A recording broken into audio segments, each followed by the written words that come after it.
जय Hind. SSC GD में form apply करने वाले बहुत से अभ्यर्थियों के मन में ये जिज्ञासा रहती है कि हमारा सिलेक्शन होने के बाद हमें कितनी सैलरी मिलेगी।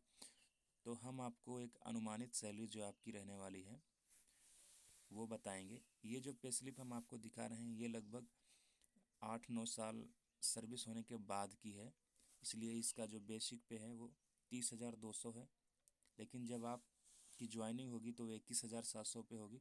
तो इस सैलरी से आप लगभग 12,000 माइनस कर दीजिएगा, 12-12,500, तो आपकी सैलरी उतनी बनने वाली है।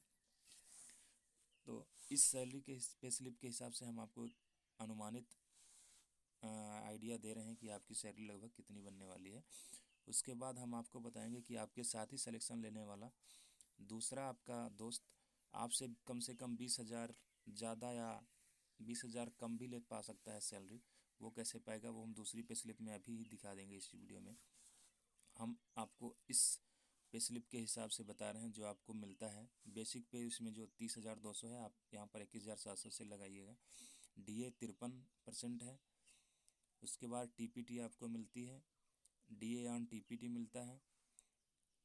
एचआरए आपको सिटी के हिसाब से मिलता है। यहाँ पर आप बॉर्डर में जब तैनात रहेंगे तो आपको लगभग 10% वाले स्केल में ही रहेंगे। जब आप दिल्ली जैसी सिटियों में रहते हैं तो आपको 30% मिलता है। हेयर कट का आपको मिलता है 56 रुपये। सोप टॉयलेट का मिलता है आपको 56 रुपये। रम अलाउंस आपको मिलता है 198 रुपये।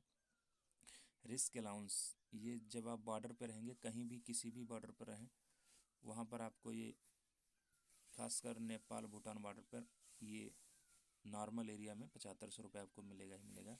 उसके बाद राशन मनी है, ये आपको 4283 रुपये पर मंथ मिलती है। तो टोटल जो ग्रॉस अमाउंट बनता है वो 64,073 रुपये बनता है। इसमें डिडक्शंस भी होते हैं।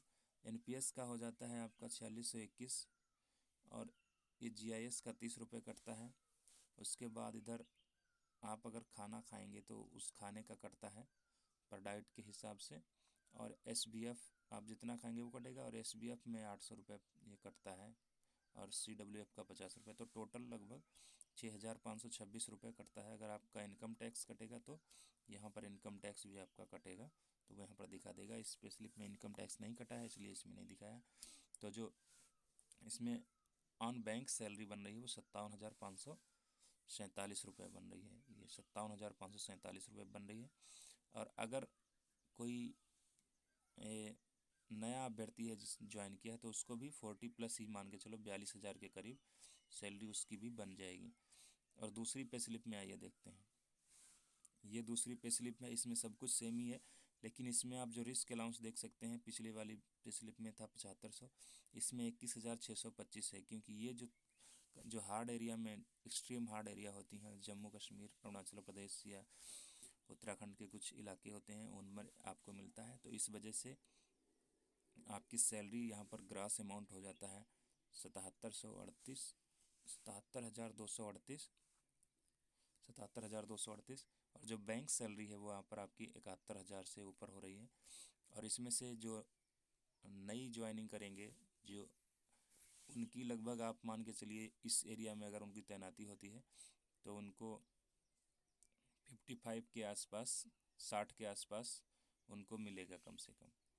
तो आपको अनुमान लग जाएगा, आप इसमें देख करके और 21,700 पे